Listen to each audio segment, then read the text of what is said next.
Hey everyone, hope you're all doing good. As you'll probably see, I'm not wearing my normal Paranormal Detectives jacket. I've been in Wales for the week. It's been absolutely beautiful weather and just coming home today, and on the journey home I've stopped in a place called Carmarthen. Reason for that is there is a very interesting place here that I'd like to go visit called Rowtons Museum of the Paranormal. So I'm on my way there now.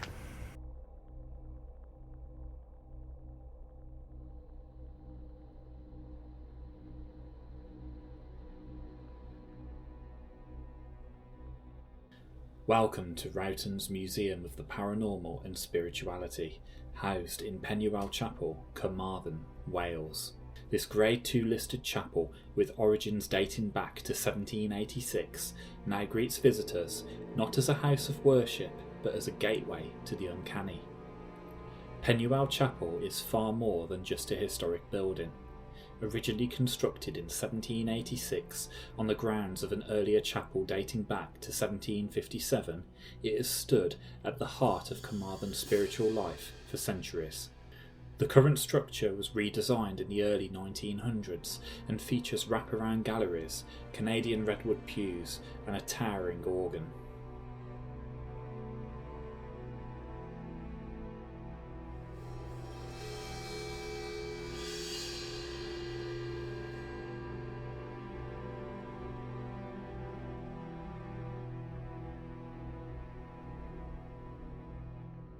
As you enter the main body of the chapel, you're immediately surrounded by displays that explore the lighter side of spirituality.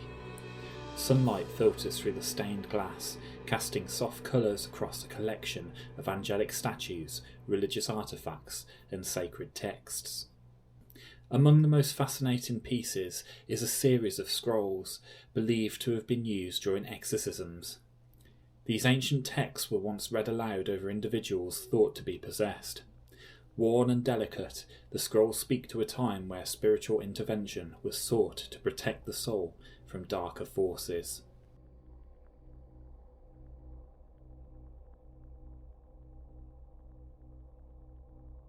If there are any spirits with me in this corridor, feel free to come to me on camera.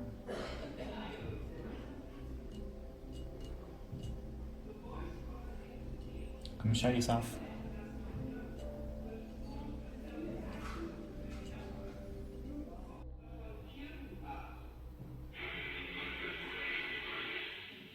Okay, so I'm actually in a room now with lots and lots of different equipment.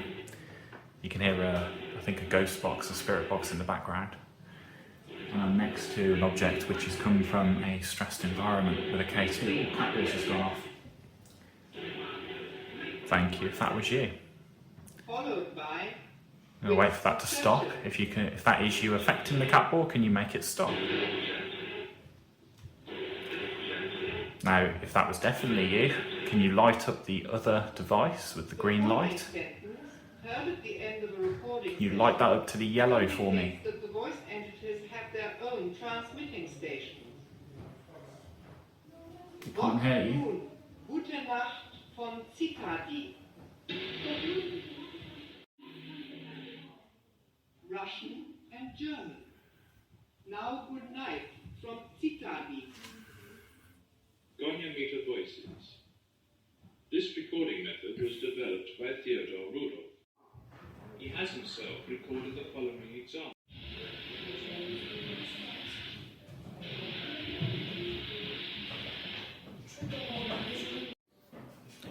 So you can see the Wall of Fame here, teams and investigators at Rowtons Museum, Ouija Brothers, Griff and Stee. Also notice Jack-o'-lantern as well, which we follow, and also Amy's Crypt. All teams we love and follow, and socials that we follow, so hopefully Paranormal Detectives will make it on there too.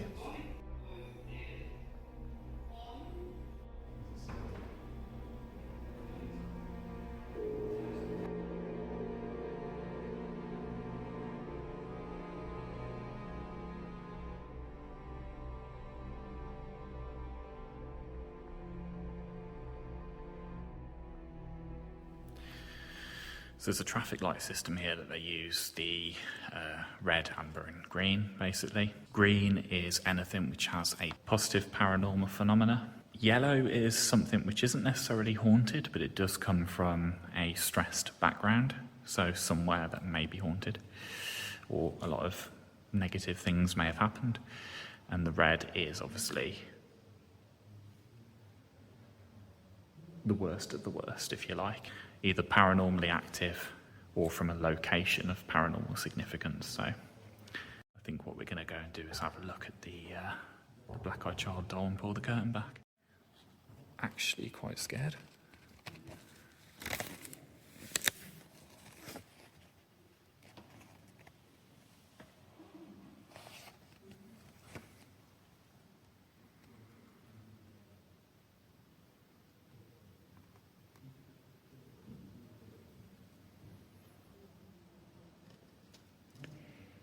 Very interesting to see what you guys think.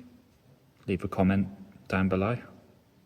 Does this give you any unusual feelings, or what's your thoughts?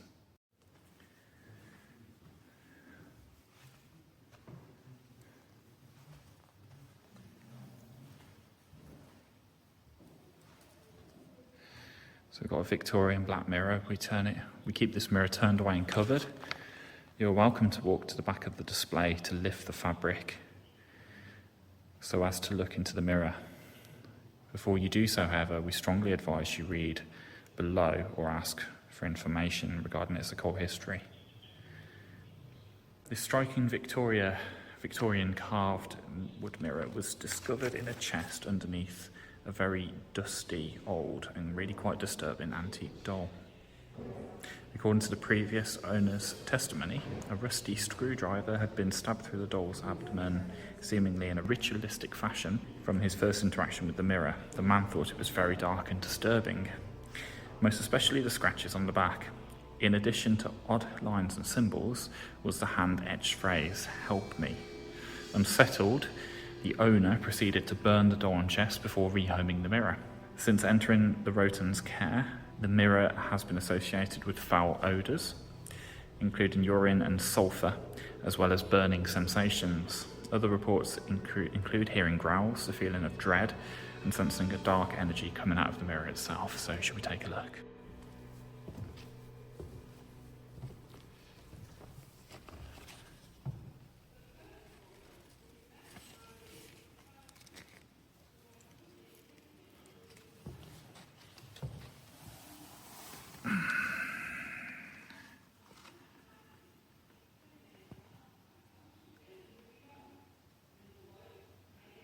And that is the mirror. I am very, very impressed with everything I can see in here so far. It has got a very creepy vibe. Obviously, I'm not in the museum by myself at the moment. This is just in visiting hours. There are lots of members of the public around, so I'm just trying to film bits and pieces where I can.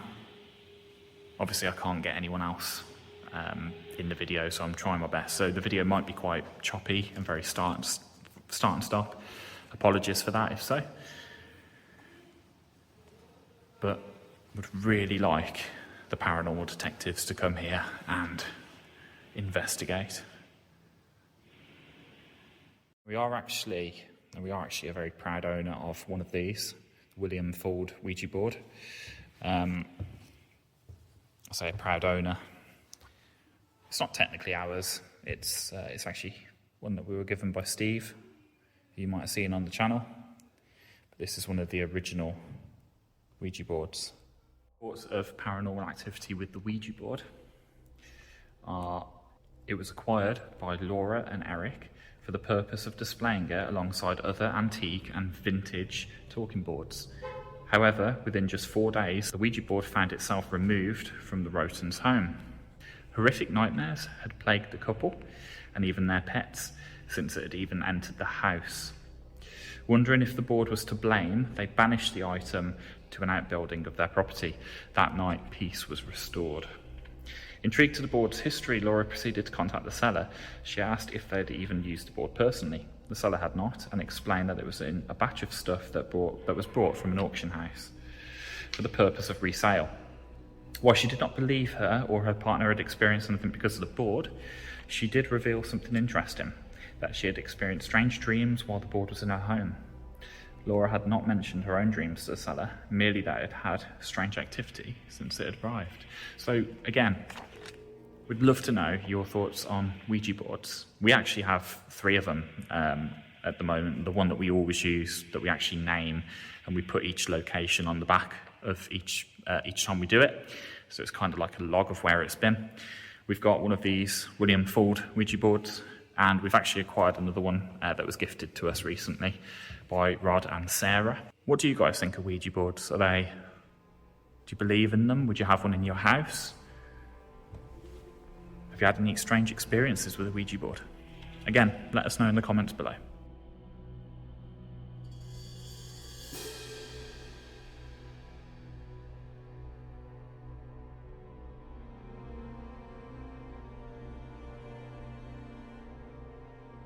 This little schoolroom, if you like, is fantastic. It does have a bit of a vibe in here. I've heard like a few sort of clicky noises while I've been in here, looking at the artifacts and having a read and a learn about them.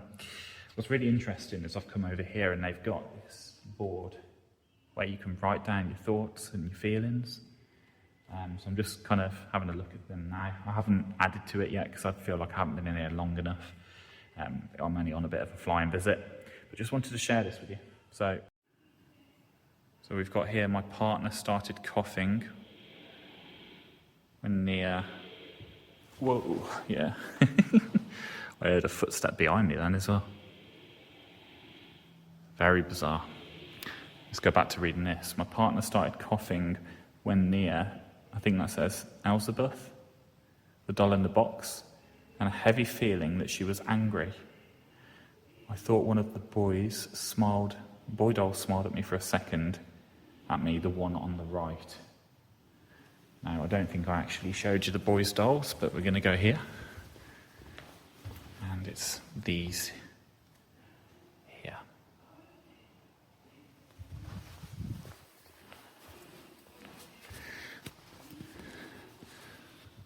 I felt weird near the doll, kind of dizzy. This place is full of positive vibes. 1884. When I looked into the mirror, one of my earlobes was moving backwards and forwards.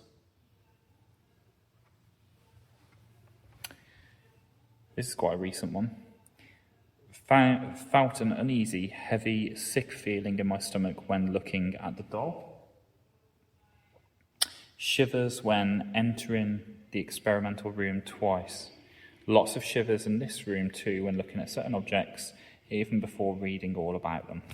And just after recording that bit there, I can hear what sounds like footsteps behind me. Now, again, I've not been in here long enough. I don't want to write anything here just yet.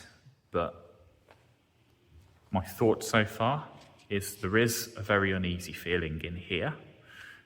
To my opinion. I've been on my own on this area for quite a while actually, so there sounded like there's been a couple of footsteps behind me. Don't know whether it's the flooring, maybe slightly uneasy or something. The doll, there seems to be a lot of attention with the doll, the black-eyed child doll, and lots of people leaving comments about them. The mirror didn't seem to see anything at the time. Maybe if I watch it back, there's something that I didn't notice maybe, but the mirror looked okay. The doll did give you a bit of a vibe, a bit of a feeling. The doll did give a bit of a feeling for sure, but we'll see.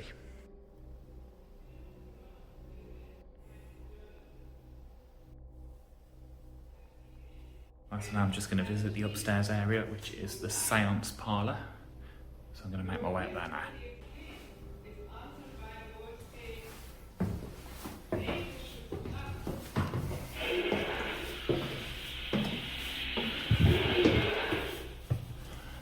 Trigger warning here. What's that? This room includes historical photographs from the Victorian era depicting deceased children. Such images were part of a mourning tradition in the 19th century known as a post-mortem photography, and were intended as keepsakes by grieving families. Whilst not graphic, they may be emotionally difficult for some visitors. Viewer discretion and parental oversight are required or advised. Please proceed with care. I don't know what's wrong with me, I can't talk today. Right, let's have a look. Ascending the narrow staircase, you enter the museum's seance parlour, an atmospheric Victorian-style room used for spiritual communication. Candles flicker across wooden tables, and the shelves are lined with well-worn Ouija boards, antique mirrors, mourning dresses, and ritual tools that seem to pulse with their own stories. Laura and Eric often hold seances here, restoring candlelit Victorian rituals for modern-day visitors. During these sessions, many people have reported hearing sharp taps and sounds coming from directly beneath the tables, so precise it seems an unseen presence is responding from the very floorboards. Guests have also reported whispers, fleeting shadows, and that strange, unmistakable feeling that they weren't alone. Well, that is my very short and brief stop at the museum. I've just actually had a bit of a conversation with them and put interest across for private hire. So looks like we might be coming here in the future. I'll obviously have a word with Nathan, see what he thinks. But I really like the look of that place, and I've wanted to visit for a long time. I've followed Laura, especially as the paranormal scholar, for years. So it was fantastic to actually go and see it in person, and quite an impressive exhibition, I'll be honest. So really, really hoping that we'll come back here and investigate at night. I know it's not the normal type of video that we do here. It's, just a very short one. If you enjoyed it, obviously like, share and subscribe if you can. It always helps us out and it means the world to us. But yeah, we will see you in the next one.